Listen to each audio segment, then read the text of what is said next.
Ya, saudara-saudaraku yang terkasih dalam Tuhan Yesus Kristus.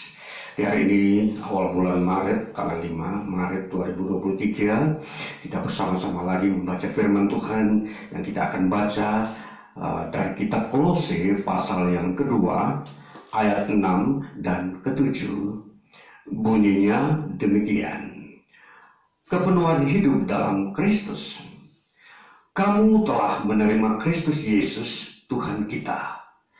Karena itu, hendaklah hidupmu tetap di dalam Dia. Hendaklah kamu berakar di dalam Dia dan dibangun di atas Dia. Hendaklah kamu bertambah teguh dalam iman yang telah diajarkan kepadamu, dan hendaklah hatimu melimpah dengan syukur. Ya, sampai demikian bacaan kita hari ini, saudaraku yang terkasih. Dan bagian firman Tuhan ini kita mau mengerti di bawah sebuah sorotan tema makna percaya kepada Tuhan Yesus Kristus.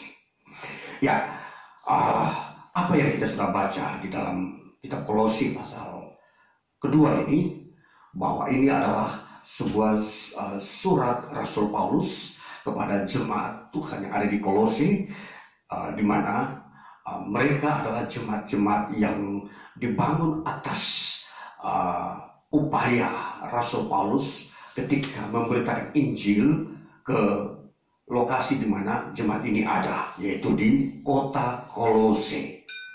Saudaraku yang terkasih, di dalam seluruh kerja keras Rasul Paulus, kita mau melihat dia sampai kepada titik klimaks puncaknya ialah dia tetap memberikan suatu dorongan iman kepada jemaat-jemaat Tuhan. Dan dia di dalam kondisi di penjara di kota Roma, dia sempat menulis surat ini juga kepada jemaat Kolose. Selain dia mengirim surat kepada jemaat Filipi, dia menulis surat dan mengirim nasihatnya kepada jemaat juga di Kolose.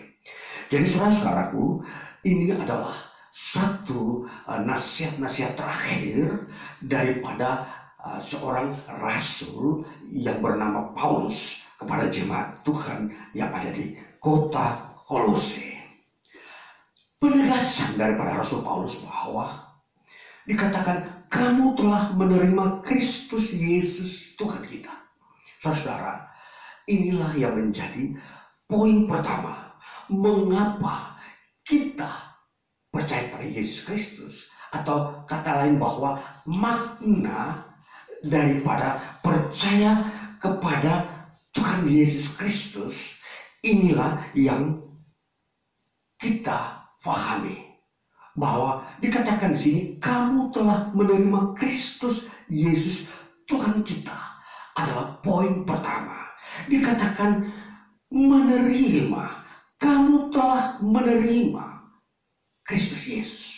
Kita mau memperhatikan kata menerima ini di dalam teks Yunaninya dikatakan parelabete. Ya, parelabete ini kalau di bawa di dalam kalimat presentisnya dikatakan paralambano. Nah, parelabete ini adalah sebuah kalimat yang berbentuk aorist. Parelabete ini. Jadi kalau aorist itu mengartikan bahwa kalimat ini diartikan dengan kata sungguh-sungguh. Jadi kalau jemaat di Kolose ini sudah menerima Yesus Kristus dengan sungguh-sungguh, maka kata parelabete ini itu diterjemahkan bahwa jemaat di Kolose telah menerima Yesus dengan sungguh-sungguh sebagai Tuhan. Nah, inilah yang kita mau melihat. Makna pertama daripada percaya kepada Tuhan Yesus Kristus. Kita mau melihat makna ini bahwa yang kita lihat dari ayat ini bahwa telah menerima dengan sungguh-sungguh, ya, penegasannya sungguh-sungguh Yesus Kristus sebagai Tuhan di dalam hidupnya. di dalam hidup mereka.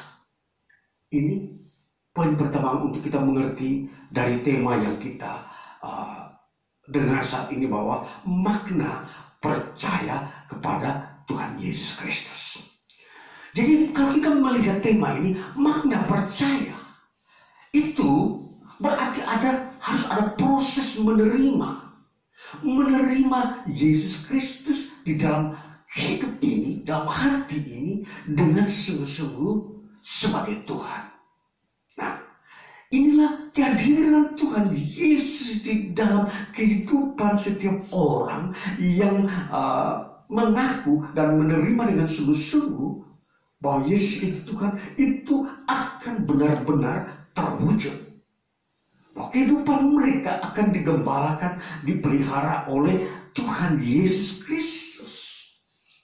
Inilah makna pertama yang kita akan melihat, bahwa apa yang Rasul Paulus nasihatkan kepada jemaat di Kolose ini sungguh-sungguh dapat dimengerti, bahwa percaya kepada Tuhan Yesus Kristus itu mempunyai makna seperti yang dikehendaki, yang dinasihatkan oleh Rasul Paulus, bahwa menerima Yesus Kristus. Saudara, kalau kita mau mengerti kata menerima dengan sungguh-sungguh, itu berarti kita harus membawa masuk ke dalam hidup kita. Lalu yang di dalam hidup kita, yang dulu pernah kita pakai atau terima, kita keluarkan atau lepaskan. Nah, kalau kita mau memperhatikan saudara, jemaat Tuhan yang ada di kota Kolose, mereka adalah jemaat-jemaat yang berlatar belakang. Tentunya sebelumnya mereka bukanlah orang-orang yang percaya kepada Kristus. Mereka adalah orang-orang di situ, orang-orang yang tinggal di Asia Kecil. Mereka menganut kepercayaan-kepercayaan Yunani. Mereka menganut kepercayaan-kepercayaan yang ada di kota Kolose itu sendiri, yang bisa saja bercampur dengan tahayul-tahayul yang berkembang di kota Kolose, yang mereka pakai untuk baik bekerja, baik untuk membangun rumah tangga, baik untuk bercocok tanam, baik untuk kehidupan bermasyarakat dan berbangsa. Nah, ini hal-hal seperti ini tentunya mereka pernah melakukannya sebelum mereka menjadi Kristen, sebelum mereka percaya kepada Kristus Yesus. Nah, jadi ini penegasan menerima Yesus Kristus. Itu berarti juga bersamaan mengeluarkan, melepaskan yang pernah dipakai oleh mereka sebelum menjadi jemaat Tuhan yang ada di kota Kolose. Nah, jadi itulah makna penegasan, menerima dan melepaskan yang lain. Nah, jadi tentunya kalau kita memperhatikan bahwa semua orang di muka bumi mempunyai pengalaman dan pengetahuan yang mereka punyai sebelum mereka percaya kepada Kristus. Ya, kalau kita melihat bangsa-bangsa, suku bangsa yang ada di berbagai negara mempunyai pandangan-pandangan hidup, tradisi-tradisi, pengetahuan-pengetahuan yang hadir atau dikembangkan oleh nenek moyang mereka turun-temurun. Dan ini menjadi sebuah ajaran-ajaran, katakanlah budaya dan tradisi, dan mungkin ada yang mengandung unsur-unsur kepercayaan di dalamnya. Nah, jadi saudara, jadi makna percaya kepada Yesus Kristus ialah menerima Yesus Kristus dan melepaskan yang bukan ajaran Kristus. Nah, itu perlu kita ketahui. Jadi tidak bisa ditumpangi begitu saja atau ditindih begitu saja tanpa harus dilepaskan. Nah, inilah yang disebut bagaimana kita melihat iman kepada Yesus Kristus modelnya, atau bagaimana Kristus Yesus sendiri menghendaki seperti itu. Harus menerima. Nah, saudara, jadi kata parelabete ini mempunyai makna seperti itu. Menerima Kristus dan melepaskan yang bukan milik Kristus dari dalam diri kita. Nah, kemudian yang kedua, makna yang kedua adalah peripatete. Peripatete ini kalau diterjemahkan bahwa ayat yang ke bagian B dikatakan Karena itu hendaklah hidupmu tetap di dalam Dia. Hidup itu tetap. Jadi kalau kata peripatete ini diterjemahkan, itu artinya berjalan atau hidup. Nah, jadi kalau kita memperhatikan, ini kata peripatete, ini kata perintah. Jadi hendaklah itu adalah sebuah perintah halus. Jadi dianjurkan kamu dalam hidupmu di dunia ini harus berjalan bersama Kristus. Nah, saudara, makna percaya pada Yesus Kristus ini yang kedua seperti ini. Berjalan bersama Kristus atau hidup bersama Kristus di dunia ini.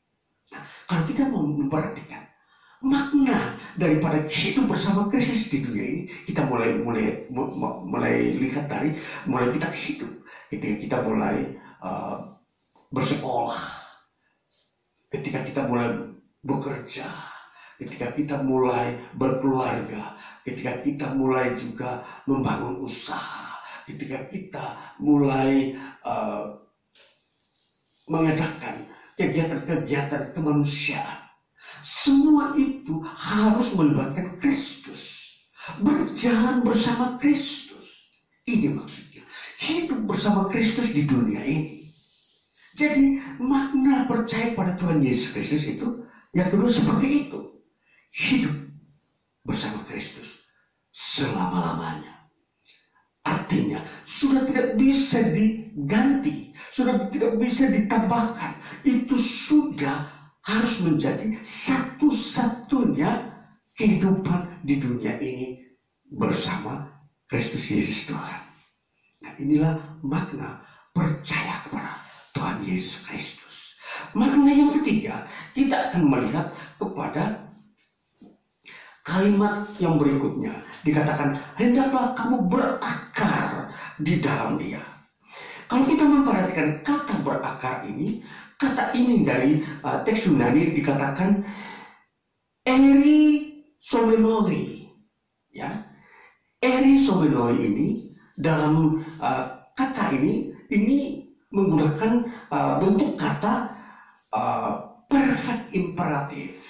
Jadi kata ini juga kata perintah yang sempurna, ya, perfect, ya, sempurna, sudah ditetapkan. Jadi katakan bahwa kalau kata ini diterjemahkan bahwa hendaklah kamu berakar, ya, dikatakan hendaklah kamu berakar di dalam Dia. Saudara, ini sebuah kata ini memakai suatu ilustrasi tumbuh-tumbuhan.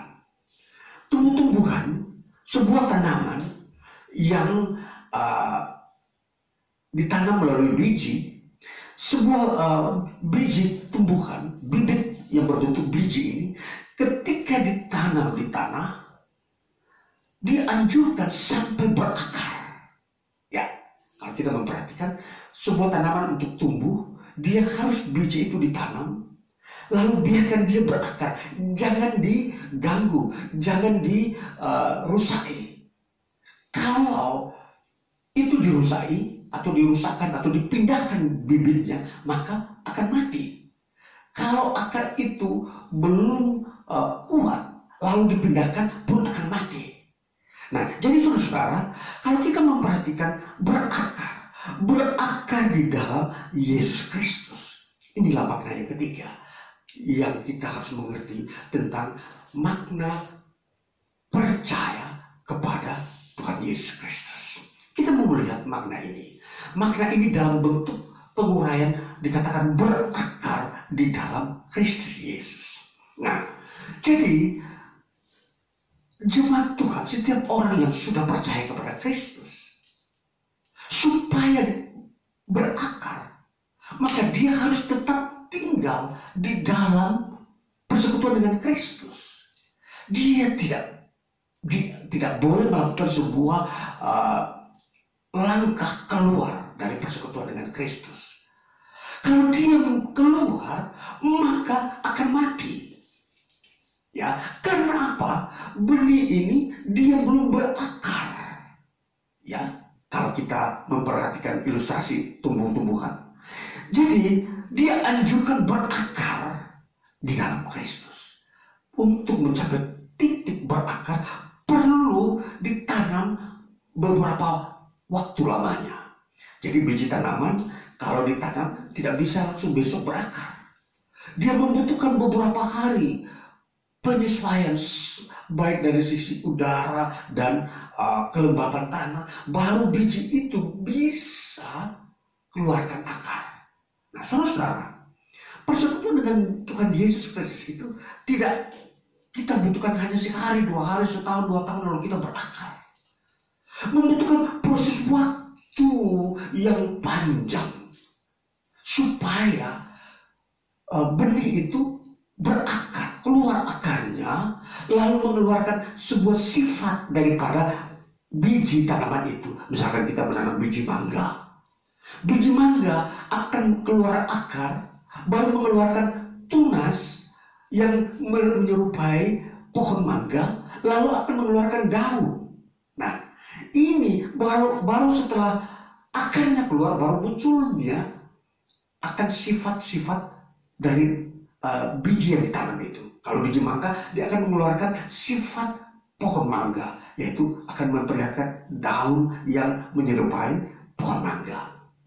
Nah, sama ketika kita berakar ditanam dalam Yesus Kristus, kita bersekutu dengan Dia senantiasa, maka pada satu waktu maka tumbuhlah keluar sifat-sifat seperti Kristus dari dalam diri kita. Nah, ini yang dimaksudkan bahwa sifat-sifat keilahian di dalam Kristus Yesus yang memang yang dikehendaki Allah itu harus tumbuh di dalam kita. Seperti apa sifat-sifat itu? Tentunya Yesus Kristus telah memperlihatkan sifat-sifat keilahian yang memang betul-betul dikatakan Dia mengasihi sesama manusia. Dia tunduk kepada firman Allah. Dia melakukan kehendak Allah. Ini sifat-sifat yang akan tumbuh ketika kita bersekutu dengan Yesus Kristus. Nah, saudara, berakar. Nah, jadi untuk mengerti makna percaya kepada Tuhan Yesus Kristus, itu ada pada poin yang ketiga lagi yang dikatakan, hendaklah hidupmu berakar di dalam Yesus Kristus. Nah, ini. Jadi, selama kita belum menampilkan sifat-sifat keilahian dalam Yesus Kristus, maka kita belum tumbuh, kita masih terus tinggal. Dan tentunya yang membuat proses pertumbuhan ini, akar ini lama, oleh karena ada gangguan-gangguan, goncangan-goncangan bibit ini di dalam proses penanamannya. Dia tidak mendapat perlindungan yang aman. Nah, itulah sebabnya dalam ilustrasi ini kita sebagai umat Tuhan tidak perlu mengambil langkah-langkah keluar dari persekutuan dengan Tuhan Yesus Kristus untuk menambahkan pada kita suatu kehidupan yang lebih baik. Baik itu dalam kesehatan pekerjaan, baik dalam keluarga rumah tangga. Hanya di dalam Kristus Yesus kita mencarinya. Kalau kita mencarinya di luar persekutuan dengan Yesus Kristus, katakanlah banyak orang mencari paranormal untuk mau memperbaiki kondisi rumah tangganya, memperbaiki usahanya, dan banyak-banyak kesulitan yang dihadapi di dunia ini. Seringkali paranormal menjadi cara yang dipakai secara jalan pintas oleh banyak orang di dunia ini. Tetapi kali ini Kristus Yesus, firman Tuhan, mengajarkan kepada kita bahwa berakar dalam Kristus Yesus itu artinya kita tetap tinggal dalam Kristus Yesus sekalipun di dunia mengalami berbagai-bagai kesulitan. Namun kita tetap dalam Kristus Yesus meminta segala yang kita butuhkan, maka di situ Tuhan akan menyatakan kuasanya. Dan disitulah kita menimba makna iman kita. Kita berakar. Lalu disitulah muncul dari dalam diri kita sifat-sifat Kristus Yesus. Karena biji benih yang tertanam itu adalah benih daripada Kristus Yesus. Nah, ini saudara, itu makna percaya kepada Kristus Yesus harus sampai kepada tingkat di mana kita ini memiliki sifat-sifat Kristus Yesus. Kalau saudara belum pernah mengampuni sesama manusia, saudara belum memiliki sifat Kristus. Kalau saudara belum bisa menguasai diri di dalam menghadapi banyak kesulitan, tantangan, saudara belum memiliki sifat Kristus.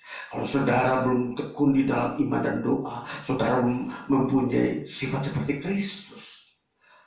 Semua ini adalah membuktikan bahwa sifat-sifat Kristus itu harus muncul di dalam pribadi orang-orang yang percaya kepada Yesus Kristus. Itulah maknanya. Nah, jadi kalau orang-orang yang masuk di dalam iman Kristen, mereka masih pola kehidupannya dengan gaya duniawi yang masih saling membenci, masih saling menghina atau mempropagandakan hal-hal yang negatif terhadap orang lain. Itu bukan sifat-sifat Kristus. Itulah sebabnya saudara-saudara, masuk di dalam percaya kepada Yesus Kristus, kita itu dituntun untuk mengenal sifat Kristus. Makanya menerima Kristus itu diawali dengan kesungguhan. Nah, disinilah akan menuntun kita beranjak naik sampai kepada bagaimana nanti sifat-sifat keilahian Kristus itu menghiasi hidup kita. Kita bisa bertahan di dalam kesukaran, kita bisa berkorban, kita bisa mengampuni musuh-musuh yang melukai atau menghancurkan kehidupan kita. Inilah sifat Kristus. Jadi iman Kristen, percaya kepada Kristus berbeda dengan yang di luar Kristus Yesus. Jadi iman kepada Yesus Kristus, saya katakan sangat berbeda dengan kepercayaan-kepercayaan di luar Yesus Kristus. Semua di luar Yesus Kristus, semua mencari keuntungan, semua mengejar kekayaan yang ada di dunia ini, semua itu dikejar. Tetapi di dalam Yesus Kristus, yang kita kejar adalah apa? Sifat-sifat keilahian. Sifat-sifat keilahian dalam Yesus Kristus itulah yang menjadi target kita percaya kepada Yesus Kristus. Jadi saudara, perhatikan ini baik-baik. Jadi kalau kita menjadi Kristen, kita mengejar kekayaan, kita keliru, kita salah alamat. Yang kita kejar bagaimana kita berkenan kepada Allah, yaitu sifat-sifatnya, sifat-sifat yang sudah dinyatakan dalam Kristus Yesus itu tumbuh dalam hidup kita. Maka ini saudara-saudaraku yang terkasih, kembali kita memahami bagian-bagian ini supaya kita mengerti bahwa beriman atau percaya kepada Yesus Kristus itu seperti apa, bentuknya seperti apa. Ya seperti yang Alkitab jelaskan. Kamu harus berakar sampai berakar di dalam Dia. Kemudian yang selanjutnya kita melihat ayat yang ke-7 bagian B dikatakan juga demikian. Dan dibangun di atas Dia. Ya, memakai kata dibangun. Ya, kata ini kita memperhatikan kata ini juga dalam kata teks Yunani dikatakan epoi kodomoi. Epoi kodomou itu mempunyai arti bahwa itu adalah sebuah kata partisipal. Kata partisipal itu artinya itu mengambil bagian, ya. Atau dikatakan lagi keterlibatan, ya. Jadi terlibat di dalam sebuah aktivitas. Nah, dikatakan epoi kodomeu itu artinya membangun di atas. Jadi keterlibatan membangun bangunan di atas Yesus Kristus. Jadi sebuah kiasan lagi dipakai kata bangunan. Tadi kiasannya adalah tumbuh-tumbuhan ditanam. Sekarang dibangun. Ini sebuah aktivitas yang memang meliputi kehidupan, membangun kehidupan di dunia ini. Jadi memang ilustrasi ini memberikan gambaran kepada kita bahwa orang yang percaya kepada Kristus, dia harus aktif. Dia harus yang memulai berinisiatif mengerjakan hal-hal yang benar dan baik. Dia bukanlah orang yang mengekor, mengikuti saja. Tidak. Dia orang yang di depan berinisiatif membangun sebuah bangunan yang berdasarkan kebenaran.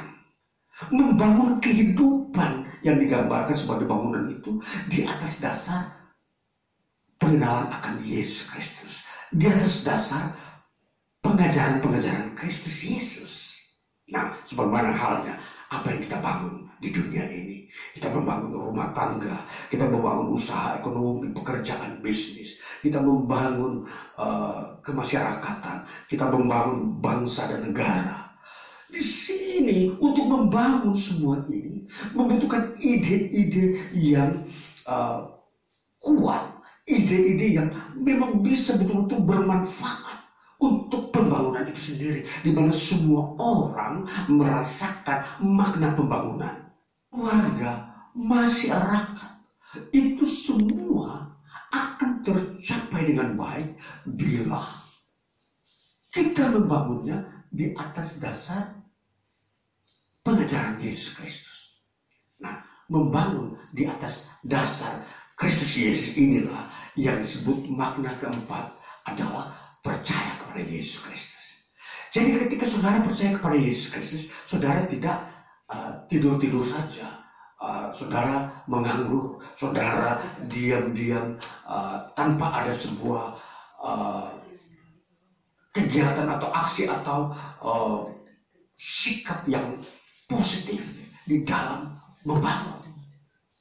Maka membangun kehidupan di dunia ini harus selaras, harus di atas dasar apa yang Yesus ajarkan.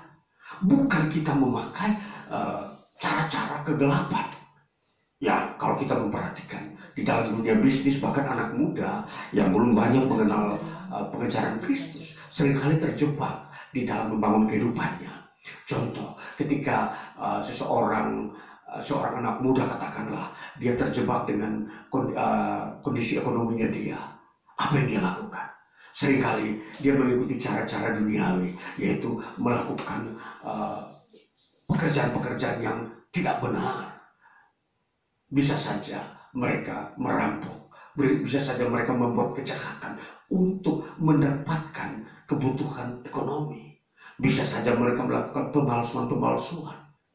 Ini gejala-gejala ini bisa terjadi. Itulah sebabnya jauh sebelum terjadi, perlu diingat bahwa anak muda perlu memperhatikan ini baik-baik. Karena ketika kesulitan ada di tengah dunia ini, engkau hadapi, bagaimana mengatasinya? Janganlah memakai jalan atau cara pikirmu sendiri. Perhatikanlah apa yang Yesus Kristus ajarkan. Berdoalah, mintalah, bekerjalah, supaya engkau mendapatkan apa yang kau butuhkan. Kemudian yang kedua, yang berikutnya, seringkali para pengusaha menghadapi banyak kesulitan atau tantangan di dalam ketika dia memasuki dunia usaha. Ada hambatan, ada krisis. Apa yang dia lakukan? Dia melakukan cara mengatasinya seperti apa? Biasanya kalau dia terpengaruh oleh kondisi dunia atau apa yang dilakukan kebanyakan orang di dunia, maka dia bisa saja melakukan seperti itu. Apa yang dilakukan? Bisa saja dia menggunakan kuasa-kuasa kegelapan, paranormal lagi yang menjadi sasaran pikiran mereka. Ini saudara, saya sampaikan bahwa ini kehidupan di dunia ini sudah ditegaskan oleh Rasul Paulus bahwa untuk kamu bisa memiliki percaya kepada Yesus Kristus sesuai dengan kehendak Allah, maka kamu harus dibangun juga di atas Kristus.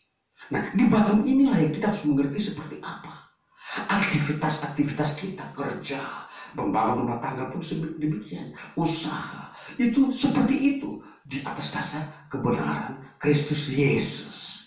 Nah, inilah saudara pemahaman daripada iman atau percaya kepada Yesus Kristus. Jadi saudara, di dalam kesimpulan kita percaya kepada Yesus Kristus, bahwa percaya kepada Yesus Kristus adalah panggilan keselamatan dari Tuhan Allah untuk hidup yang kekal. Ini yang menjadi kesimpulan kita. Makna daripada percaya kepada Tuhan Yesus Kristus ini adalah panggilan keselamatan. Nah, jadi semua nasihat-nasihat Rasul Paulus ini bertujuan supaya keselamatan yang kita telah terima dari Allah dalam Tuhan Yesus Kristus itu tidak hilang. Jadi kalau kita mengikuti anjuran-anjuran Rasul Paulus ini, maka keselamatan itu akan terpelihara. Tapi sekiranya kalau tidak, tentunya akan hilang. Kita perhatikan banyak orang lesu, banyak orang yang percaya kepada Yesus Kristus ketika menghadapi banyak tekanan, tantangan. Mereka tahu cepat lesu, bisa saja putus asa, bisa saja juga tidak lagi mau beraktivitas di dalam imannya, bahkan sudah meninggalkan semua pekerjaan dan pelariannya putus asa. Dan ujung-ujungnya kita ketemukan banyak orang dari antara mereka terjebak, mereka membunuh diri menggunakan obat-obat terlarang, overdosis. Lalu itu sebenarnya sikap membunuh diri secara perlahan-lahan. Saudara, jadi kalau kita memperhatikan bahwa panggilan keselamatan itu untuk menjadikan kita adalah orang-orang kudusnya Tuhan di bumi ini. Orang-orang kudus ini adalah orang-orang yang memang hidup di dalam terang Tuhan. Mereka tetap memandang Tuhan dan menggunakan sifat-sifat Tuhan yang ada di dalam diri mereka. Mereka menghargai sifat-sifat Tuhan ini. Jadi ketika sifat-sifat Tuhan itu tumbuh, maka kita pergunakan sifat-sifat itu untuk kita beraktivitas di dunia ini. Ya, jadi saudara-saudara yang sedang bersemangat di dalam meraih cita-cita, saudara-saudara baru menyelesaikan perkuliahan saudara, sarjana saudara ingin mau meraih cita-cita untuk bergelut di bidang apa yang saudara pelajari, maka di sini saudara pakailah langkah awal saudara dengan benar. Pakailah anjuran-anjuran para rasul, di mana mereka selalu menganjurkan bahwa lihatlah kepada ajaran Kristus Yesus, tinggallah bersekutu dengan Yesus Kristus. Pakailah ajaran-ajarannya untuk kamu menghadapi kesulitan-kesulitan di dunia ini. Berdoalah kepada Yesus Kristus. Ini yang menjadi bagian penting di dalam seseorang masuk di dalam iman percaya kepada Yesus Kristus. Dia harus berdoa. Dia harus membaca firman Kristus. Dan inilah poin-poin untuk meneguhkan iman percaya pada Yesus Kristus. Maka saudara yang terkasih, apa yang kita rindukan, akhirnya kita menikmati mendapatkannya. Kita tumbuh suatu waktu menjadi sebuah pohon yang kuat yang sudah tidak bisa tergoyahkan lagi. Sekalipun ada angin ribut, dia tidak akan tumbang. Sekalipun ada banjir, dia tidak akan hanyut.